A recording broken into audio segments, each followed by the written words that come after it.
to help my defense.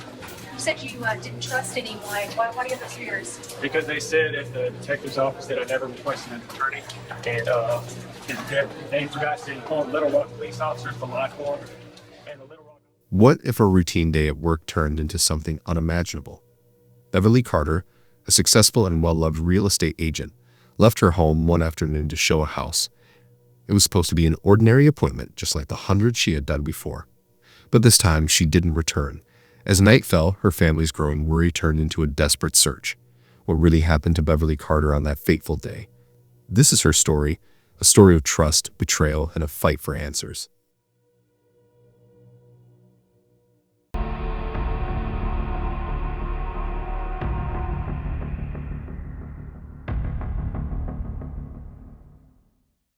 Beverly Carter was more than just a skilled real estate agent.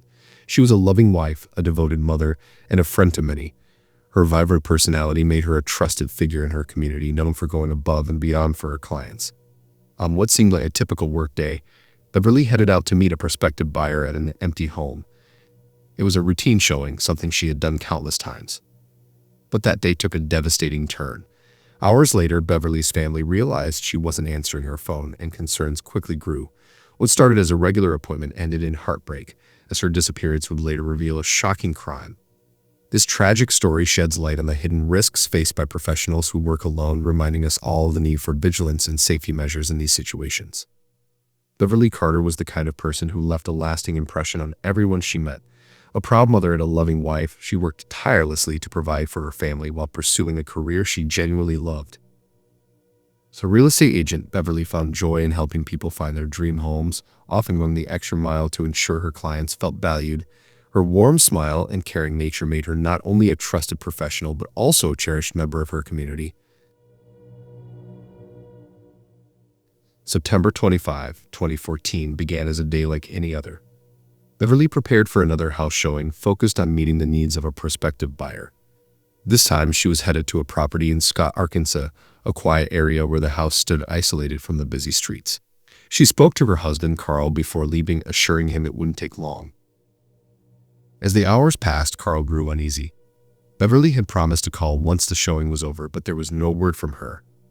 At first, he thought she might have been caught up with a client, but as evening turned into night, his concern deepened. Repeated calls to her phone went unanswered. By this point, her family knew something was wrong. Carl decided to drive to the property she had mentioned, hoping to find some sign of her.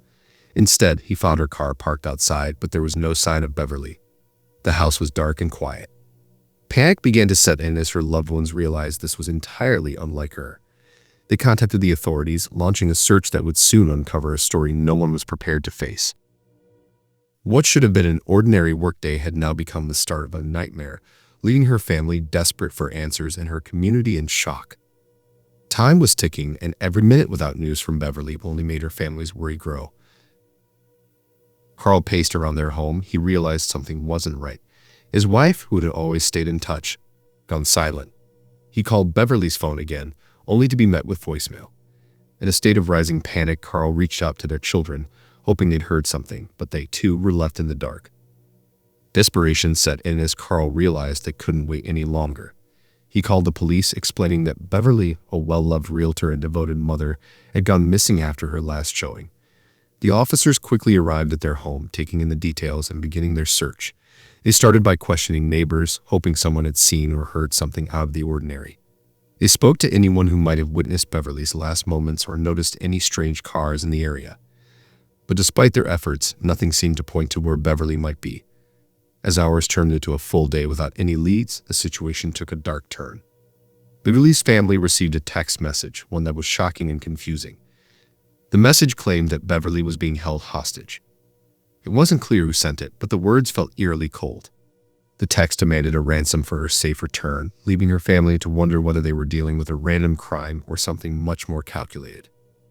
The police had no choice but to treat this as a potential kidnapping.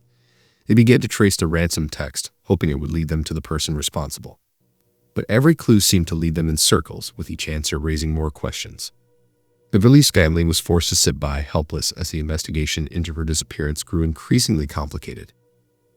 As the investigation continued, a few names began to surface, names that would soon send shockwaves through everyone involved. Among these names were Aaron Lewis and Crystal Lowry, a couple whose lives seemed unremarkable at first glance. Aaron, a man in his early 30s, appeared to be an average guy. He'd had a job at a local construction company, and by all accounts, he and his girlfriend Crystal lived a quiet life in Scott, Arkansas. But beneath their seemingly ordinary lives, the couple was hiding something far darker. The connection between Aaron, Crystal, and Beverly's case started to come together after the police dug deeper. They learned that Aaron had recently shown an interest in purchasing a home and had reached out to Beverly about a property she was showing. The more the police investigated, the more they uncovered about Aaron and Crystal's involvement. The couple had both been living under a veil of secrecy, and the investigation revealed that they had been struggling with serious financial issues, which had been mounting for months. Then the breakthrough came.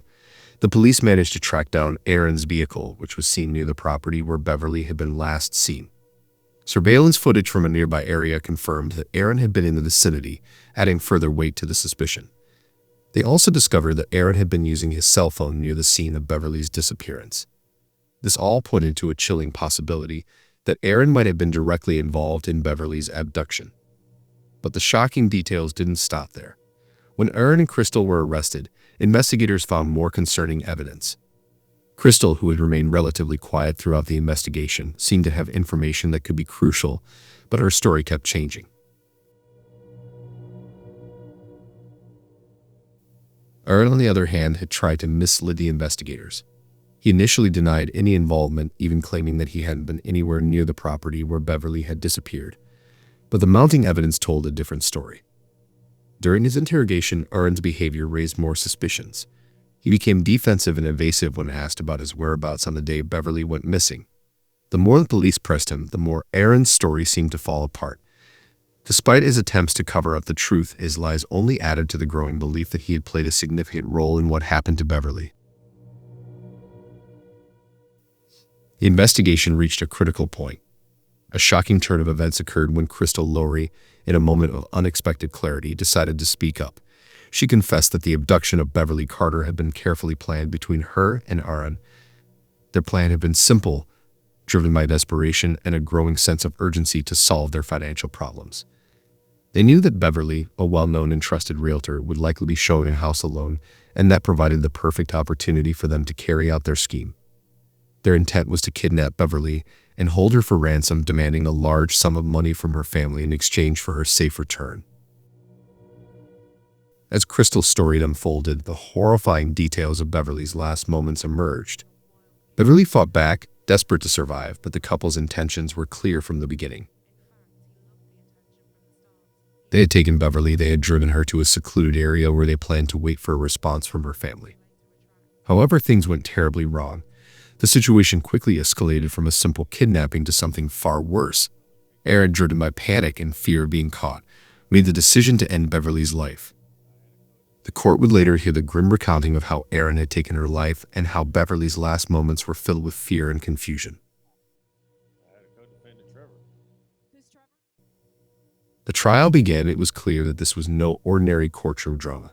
The tension was palpable and the stakes were high for everyone involved. Aaron, despite his initial claims of innocence, began to shift his story. At first, he denied any involvement in the abduction and murder of Beverly Carter. However, as more evidence came to light, Aaron's defense began to crumble. His shifting statements raised eyebrows, with the prosecution arguing that he was trying to cover up his involvement by changing his story multiple times. It was evident that Aaron's version of events was constantly evolving, and this raised doubts about his credibility. The true turning point came when Crystal, in a stunning move, took the stand and testified against Aaron. Her testimony added weight to the case, and it was clear she had no intention of protecting him. Crystal, perhaps in a desperate attempt to reduce her own sentence, gave a detailed account of the crime. She spoke about how they had planned Beverly's kidnapping and murder, but also about the chilling moments after the crime.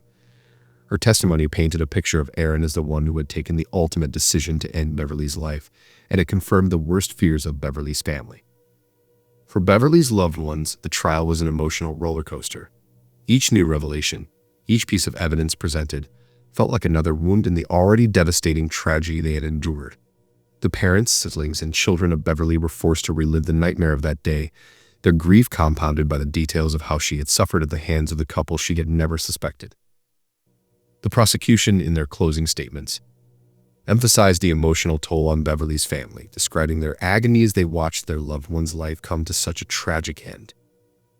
However, as the trial progressed, there were several key pieces of evidence that were excluded, leaving the defense team with a potential advantage. Some of the evidence, which could have been critical to understanding the full extent of the crime, was ruled inadmissible by the judge. The reasons for this were debated fiercely in court, with the defense arguing that certain evidence would be too prejudicial and the prosecution insisting that it was necessary for a full understanding of the events. The excluded evidence became a point of contention throughout the trial, as it could have potentially strengthened the prosecution's case. For Beverly's family, the exclusion of this evidence was a bitter pill to swallow. They knew that every piece of information could make a difference in bringing justice for Beverly, and the ruling only added to their frustrations. The emotional toll on them was visible, as each decision made by the court seemed to add to their suffering. Despite the challenges posed by the excluded evidence, the prosecution remained determined to present their case. The courtroom was filled with emotion as the jury weighed the facts presented before them. It was a case that would have far-reaching consequences, not only for Aaron and Crystal, but also for the family and community left to pick up the pieces of a tragedy that could never be undone. As the trial reached its conclusion, the tension in the courtroom was nearly unbearable. The jury had spent days deliberating, reviewing the evidence, and considering the emotional testimonies of Beverly's family. The moment had finally arrived for them to render their verdict. The silence in the courtroom was deafening as the jury returned with their decision. Aaron Lewis, the man responsible for the kidnapping and murder of Beverly Carter, was found guilty of capital murder and kidnapping. The verdict was unanimous. It was a moment of relief, but also one of heartbreak, as it marked the end of the legal battle that had haunted Beverly's loved ones for so long. They had fought for justice, and now the weight of that victory was finally beginning to sink in. For Aaron, the guilty verdict meant that his life would never be the same. The severity of the crime he had committed, coupled with the overwhelming evidence against him, left little room for a different outcome. Gable struck, signaling the court's decision. The reality of his fate became clear. Aaron was facing the possibility of spending the rest of his life behind bars without the chance of parole. Meanwhile, Crystal Lowery, who had initially been charged alongside Aaron, entered into a plea deal. In exchange for her testimony against him, Crystal received a 30-year prison sentence. The deal was seen by some as a way to secure her cooperation and ensure that Aaron would be held accountable for his role in Beverly's murder. Though her sentence was substantial, it was a stark contrast to the life sentence Aaron was facing. For Beverly's family, the outcome of the trial was bittersweet. While they had always wanted justice, they knew that nothing would ever bring Beverly back. Her death had left an irreplaceable void in their lives, but as they heard the verdict read aloud, a sense of relief washed over them. Justice had been served, and they could finally begin to heal from the tragedy that had shattered their world.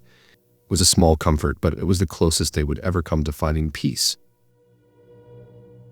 Beverly's story may have been tragic, but it has led to important changes that will help others stay safe. Let us all take a moment to remember the impact she had on her family, her community, and the world. Her spirit lives on in the work we do to ensure that her story continues to inspire change.